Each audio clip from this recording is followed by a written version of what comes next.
I moved to Florida in 1987, and a lot has changed since then. Looking back, I probably should have done more research on what I was getting my family and myself into, but back then, Mr. Google was not around, and YouTube ain't been born yet. So the only real research I had was the occasional trips we took down to the Bay Area to see my parents who had moved here in the early 1980s. Normally, we made those trips during the month of November and December, just for the holidays, which also happens to be the absolute best time of the year to live in Florida. I remember distinctly the kids swimming in my parents' pool on Christmas Eve. Remember, I moved south from Michigan. Getting into the pool anytime during the year was limited to 1 month, August. If I had done a little more research and background on life in Florida, things might not have turned out the way they did.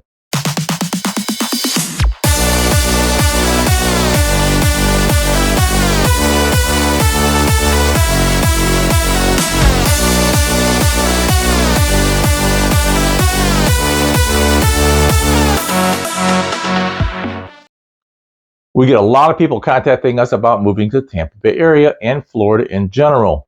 They have questions. I'm going to take a couple of minutes right now and tell you what I tell them.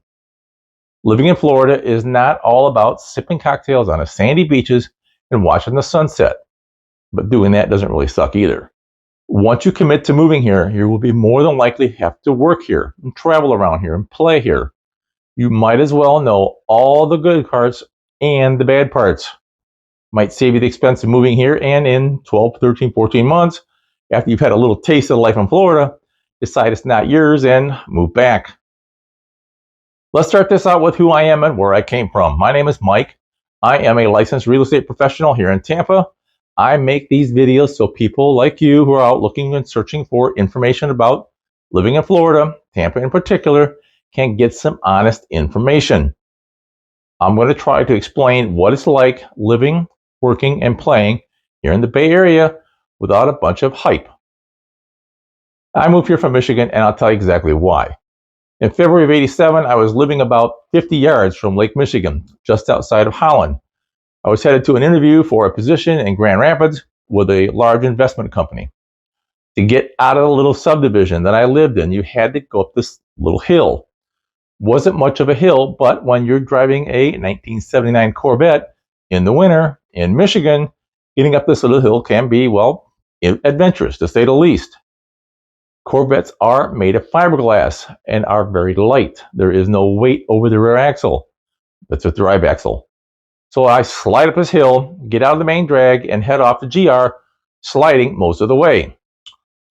During the interview, they told me that there's a position available right there in GR or in Tampa. It took, I don't know, maybe 2 seconds to get the answer out of my mouth. Next week, we all were headed south. I have not looked back since. So I might be a little jaded with my opinions here. I actually like living in Tampa. Are there problems? Of course, no place is perfect. Would I move back? Not on your life. Did it take getting used to living here in Tampa? Of course it did. Because we moved here in February, one of the first things that was thrown away were snow boots and the heavy coats.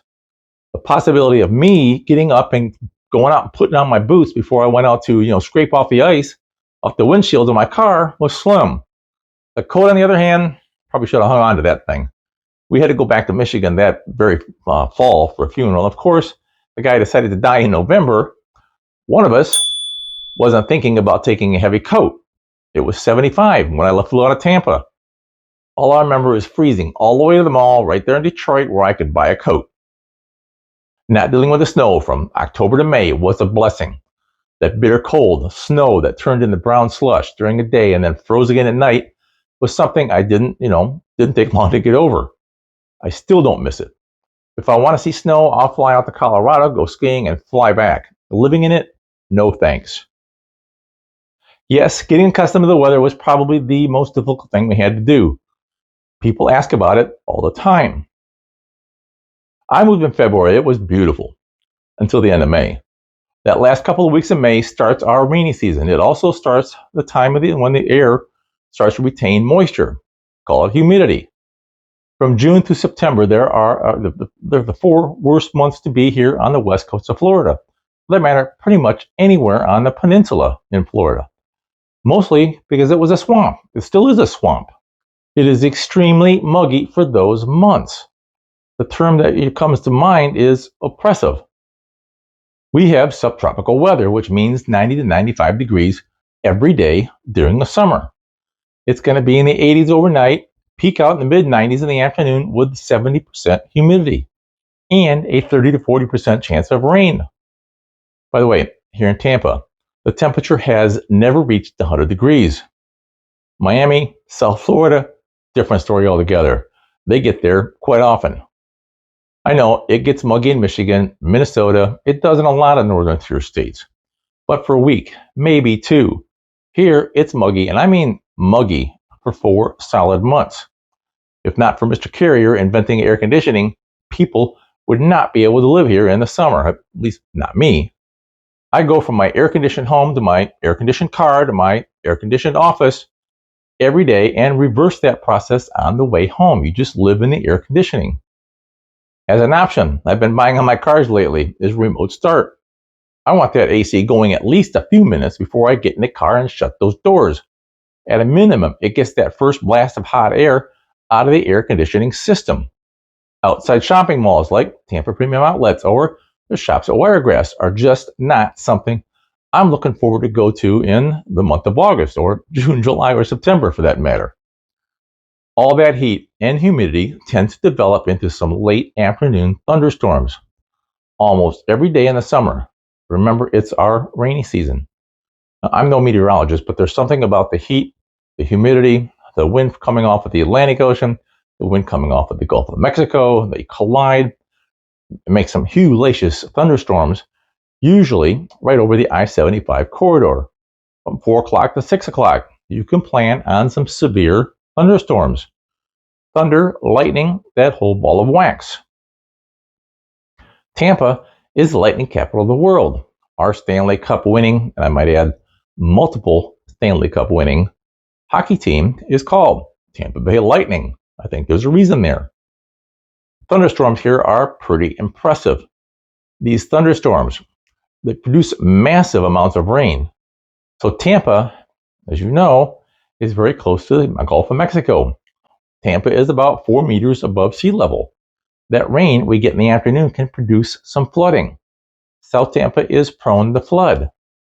Think about it, the slope going down to Tampa Bay is just about, it's not that steep. It's only a 4-meter drop, and that's over 4 or 5 miles. It's basically flat. The sewer system there in South Tampa is 100 years old. It was put in the city when there was a lot fewer residents. Heavy rain in South Tampa can be a problem. Normally is for a lot of areas around the bay. You got Newport Richey, Hudson, South Tampa, East Tampa are just a few. Once you get away from Tampa, like in Carrollwood or Riverview, Lutz, Wesley Chapel, those outlying areas, they're 35, 40 meters above sea level. A lot less of an issue. The other thing I found interesting about the weather in Florida is the diversity. Florida is a huge state. We have a variety of weather conditions, really depending on where you are and what time of the year it is. Up in the Panhandle, some of the more beautiful areas of the state, they go from 90s in the summer to snow flurries in the winter. Yes, it can snow in Florida. Central Florida, around Orlando or Lakeland, can be 5 or 10 degrees warmer than it is along the coast. Let's talk about Florida winters. From late September to early May, Florida has what they're calling winter. We call it in season. These months are when the tourists come into town and snowbirds show up for their annual migration. People come from all over the world to take care of the touristy places like Disney and Universal Studio, all the amusement parks around the state, the beaches, the sun, and the beautiful weather. In season, the weather is just flat out amazing. High in the 70s, very low humidity, bright blue skies, occasionally rain, but not very often. You can go outside and actually breathe. It can get cold here early in the morning, like 3 or 4 o'clock in the morning. We might have to turn the heat on for 1 or 2 times a year. If it gets below 60 degrees in the house, I'm freezing. Some people, and you may be one of them, just cannot take the kind of heat and humidity we have here during the summer months. I understand that it is not for everyone, but a lot of people are ready to give up on those very cold, gray winter days that the northern tier states have. Those that can will have a summer home back up north where they came from. Quite a few have summer homes in, the Carolinas, northern Georgia, Tennessee, just to get out of the heat and humidity for a couple of months during the summer. We go to North Carolina, it's just outside of Maggie Valley. You'd be surprised how many Florida plates there are around Maggie during the summertime. So, while we're talking about Florida weather, another topic that's brought up quite often is hurricanes. If you go to Google and you type in how many hurricanes have hit Florida since 2000, the answer you get back is going to be, well, a little scary. They are a fact of life here, just like tornadoes in the Midwest, blizzards in the North, fires and earthquakes in California. Every area of the country, for that matter, has its own natural disasters. Florida, Mississippi, and the entire Gulf Coast is just as susceptible to hurricanes. Florida sticks out in the Gulf of Mexico like a sore thumb. Over the years, the residents have had their fair share of hurricanes. The first one I remember going through was Hurricane Andrew in 1992. 2005 was probably the worst year. I think there was 4 major hurricanes that hit Florida in just that one year. Most recently, Ian struck just south of Tampa and down the Fort Myers, Lee County, and Charlotte County areas. Caused a lot of damage. 80 people or so were killed. Not to mention billions of dollars in damage across the middle part of the state when they went through it. I don't want to diminish what people have gone through. I've been there myself. But a lot of the reality is that most of the storms are just that. They're tropical storms. A lot of wind, a lot of rain, but really nothing seriously damaged. A number of those storms will turn into hurricanes. Most are going to be Cat 1 or Cat 2, maybe a Cat 3. I've been through several of them over the years. Again, there's a lot of rain, a lot of wind, nothing really to get worried about. Yes, you have to prepare, but unlike an earthquake or a tornado, a hurricane can be seen for days or weeks. You have time to get things like drinking water and food, gas for the grill to cook the food on, because you're probably going to be without electricity for a couple, 3 or 4 days. We've had people bring their boat up from Davis Island and put it in our driveway for a couple of days to keep it safe. Anything more than a Cat 3, get out of town. We have a few things that we have ready to throw into the car that can't be replaced. We put the motorcycle on a trailer, I'm not going to leave it here, and head for North Carolina. We've done that, I think, maybe 2 or 3 times since we've lived here. A lot of it was destroyed because of Ian and most storms for that matter, are manufactured homes. Manufactured home is also known as a mobile home, something that had wheels on it at one point in time. I mean, they're strapped down to the earth with some pretty severe cables. Cat 2 or more, those cables are going to keep the floor intact, but the rest of the house is going to look a lot like this. I completely understand the logic about buying one, but living in a manufactured home in Florida, in my opinion, is not a very bright thing to do. However, people do it. I have friends who moved from their single family home over here in Carrollwood to a manufactured home in a retirement community over in Pinellas County. They can't get insurance on it. It's just too darn old. Yes, they were terrified when Ian looked to be like it was going to head straight for Pinellas County. Fortunately for them, it turned east and hit just south of the Bay Area. If you decide that living on the beach is your lifetime dream, you're going to want to make these decisions a lot earlier for a smaller storm. Hurricanes create a tidal wave, and flooding from that tidal wave is what causes the most damage and loss of life. If you buy a home on the beach, you had better plan on having that house wiped off the face of the planet in anything more than a Cat 3. The new building standards, yeah, they have hurricane shutters and stronger roofs. You might get away with just some damage. But get yourself some good flood insurance. Sooner or later, you're going to need it.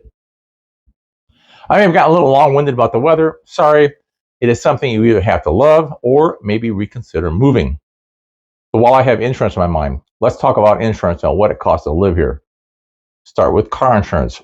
It is not cheap. There are multiple reasons why. And before you go commenting about the greedy insurance companies and how they're trying to make all this money, take a breath.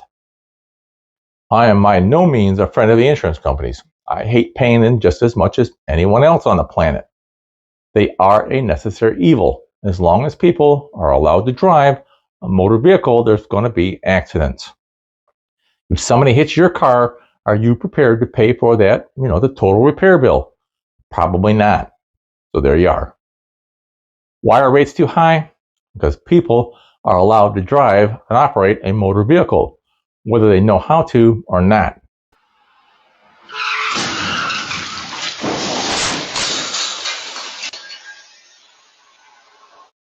Obviously, some people have no clue. These happen to be in Florida, but this happens all over the country. Go to YouTube, search crazy drivers. It's good for a laugh. People are just too busy doing something else, like checking their emails, texting their boyfriends or their girlfriends while they're trying to drive. Most people are just in a big hurry to get somewhere, and getting to their destination is more important than anyone else on the road. We have a ton of senior residents in Florida. Most are decent enough. Others, not so much. Those that don't have the ability to drive shouldn't be allowed to, but it's their God-given right. Go to Sun City Center. You'll see exactly what I mean. And then we have the newbie drivers, the 16 and 17-year-olds who are just getting behind the wheel. Did you know, in Florida, a formal driver's education program is not required to get a driver's license? What? That's right. Any guardian parent or responsible adult over the age of 21 can supervise a teen's learning to drive. That I'd like to know why. Wait a minute. Let me refer to the previous video of responsible adult drivers and their abilities.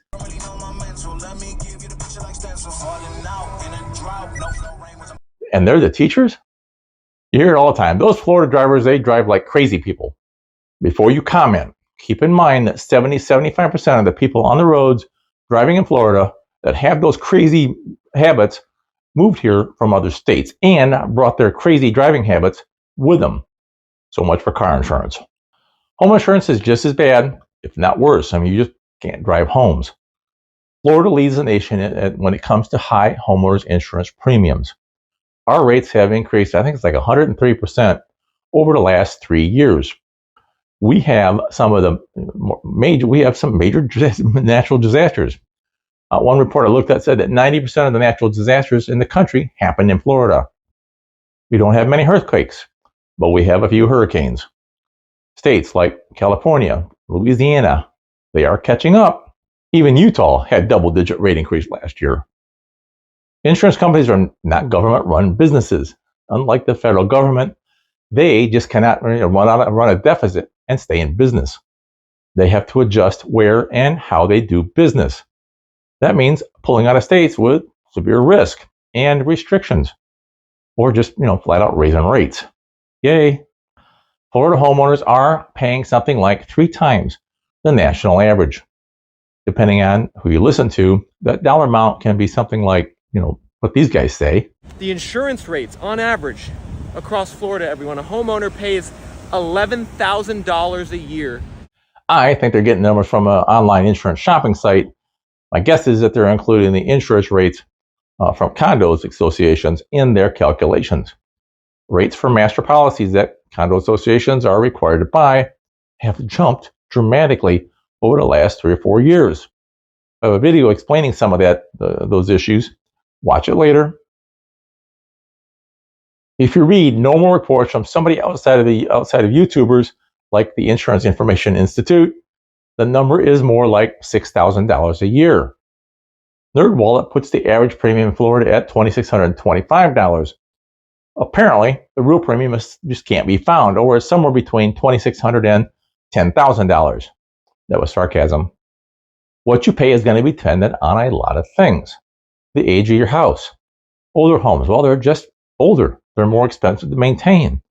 They are also harder to get insurance on. There are a lot of homes in Florida that were built in the 1940s and 50s. Building codes back then are nowhere near what they are now. Insurance companies just don't want them. Take the Dawsons. They have a home in Mount Dora. It's a very quaint, historic little town. Town square, steam locomotive tours, and a really nice lake. several really nice restaurants, a ton of shopping. Homes that were built in the 1940s. Insurance companies just don't want them unless that homeowner gets them updated. A new construction home is going to be it's going to be up to date on all the codes. They're going to have the hurricane shutters, stronger roofing, and building materials that could more likely to stand a Cat 1, 2, or 3 hurricane, maybe even a 4. I had a couple purchase a new home up in Mirada in San Antonio. Their premium is $1,800 a year. By comparison, my home, which is built in 2004, the premium is $4,600 a year. Do I like it? No. One of the first things to go in a hurricane is the roof. A major factor determining a premium is the condition of that roof and the age of that roof. We're having a new roof put on our house this summer. That should probably reduce the premium, it's supposed to be, by 30%. The amount of sunshine we have in Florida is great, but it's brutal on everything it hits, especially roofs. That thing is up there getting hit with sun 13, 14 hours a day, almost every day of the year. If you can get 18 years out of a roof, consider yourself lucky. Anything beyond 16 years is going to be a problem, or probably will be a problem, with your insurance company. A lot of those companies are just going to simply tell you to replace it, or they're going to cancel your insurance. Another major factor behind your premium is where the house is located. Interior counties are going to be some of the less expensive than if you're near the beach. Living near any body of water means you're going to be paying a lot for that privilege. But then, most of the houses on the beach cost in the tens of millions of dollars. If those people, if they can afford to pay that much for the house, they should be able to afford the insurance premium. Just don't buy it. Something else you should think about, not buying a home in a flood zone. I know it seems like, a no-brainer,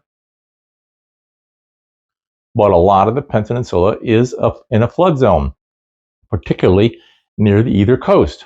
Buying a home in a flood zone is going to require flood insurance. Flood insurance, contrary to what some people think, is controlled by the federal government, not by the state. If you have a mortgage, a federally backed mortgage, the lender is more than likely going to require you to buy flood insurance. Flood insurance premiums are also based on location. Zone X does not require insurance. Anything else does. That includes A, AE, and B. There are several others. That zone code determines what level of insurance is going to be required. A is the minimal risk, but within the 100-year floodplain. B are for properties that are out on the beach. Last year, FEMA developed a completely new way of calculate flood insurance premiums. I'm not going to go into all the details here. Maybe in a future video I will. But the short story is that effective this year, rates are going to be based on part on location and replacement value of your home. Before this, premiums were the same for all those particular people in the zone. That means people who have flood insurance on a $200,000 house will no longer be subsidizing the $10 million home out on the beach. That beach homeowner is going to have a little sticker shock. Premiums will range from $400 to $500, on the interior homes, into the tens of thousands of dollars if you have a home in Miami Beach or Fort Lauderdale, Naples, Clearwater. Quite frankly, it's about time FEMA made this change. If you have enough money for a multi-million-dollar home out on the beach, flood insurance cost should not be an issue. Suck it up, Buttercup. There's another rumor about flood insurance in Florida we need to stop. Is flood insurance required in Florida? The correct answer is maybe. If you're in a zone other than X and have a federally backed mortgage, the answer is going to be yes. If your insurance is through Citizens Insurance, the insurer of last resort, which now has more homes insured than the entire private sector, you will be required to buy flood insurance, no matter what zone you're in.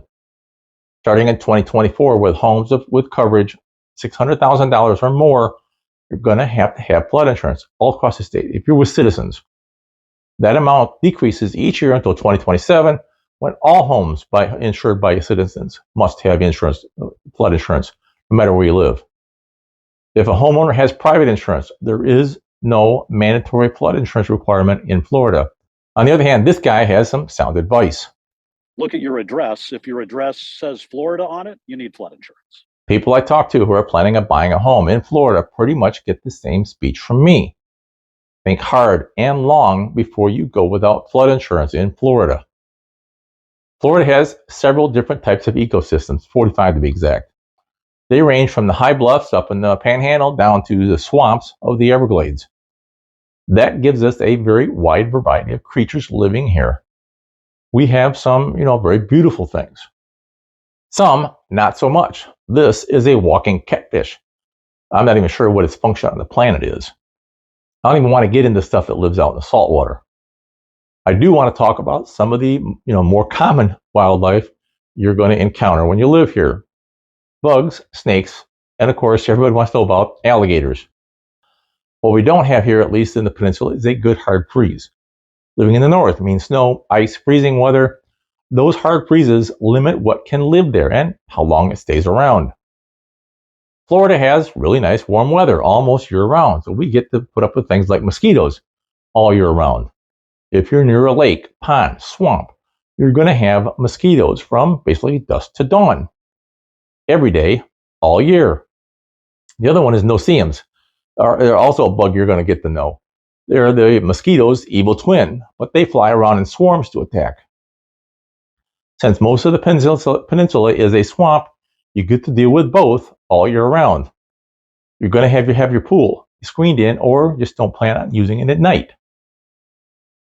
Snakes, poisonous snakes live here. Several varieties. Okay, so there are poisonous snakes in Michigan, Minnesota. They're pretty much everywhere. But I don't remember as many. And they're only slinking around the ground for a couple of months of the year. I have had a couple of run-ins with snakes over the years. Most have been gardener snakes. They scare the crap out of you, but they're pretty much harmless. The ones that bite like to live on golf courses. Don't go into trees looking for your golf ball. It's just not worth it. And if you do, and you're golfing with me, I'll guarantee you I am not going to suck the blood, the poison, out of your leg. They do hang out in trees, so while you're out kayaking, down a river, in a swamp, keep an eye in the sky, so to speak. People want to know all about the alligator attacks they see on the news. And quite honestly, that's where most of them are, in the news. Do people get bit by gators? Sure. Have people been killed by gators? Of course. Is it a normal occurrence? No. Normally, people get attacked because they do something stupid, like feed a gator. People will leave food like a chicken in their backyard and, watch the gator, get some pictures. It's a lot of fun. They come and, they get it, they eat it. It's like feeding a stray cat, except the cat can't take your arm off. The cat won't eat your dog. It seems easy, but don't feed the alligators. Gators are opportunistic hunters. They see a smaller animal, like your dog, walking along the pond. They're quick. They're going to try to snag it. Use some common sense. Don't walk or play near a pond. When you come up to a pond, a lake, or a river, really any small, quiet body of water, assume there's an alligator in it. Don't go swimming in it. I've seen people on the golf course. I remember the one woman I was playing with my dad, sneaking up on a gator to get a picture close up. You get close enough to that thing, it's gonna get mad and it's gonna strike.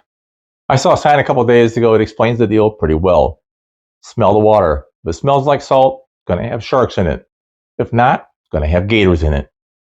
So this is a short list of the more obvious issues you're going to face if and when you decide to move to Florida. There are several more. Traffic, the cost of homes, cost of living. Florida is no longer the cheap place to live. The effect of the pandemic changed almost all of that. Florida is not for everyone, and that's okay. We still have close to 1,000 people moving into the state every day, not enough people moving out. If you have thoughts about moving here, give me a call. I'll give you all the bad news that you want. I'd rather have you not move here as opposed to getting here and hating it. That move back is going to be very expensive. Thanks for watching. Talk to you next time.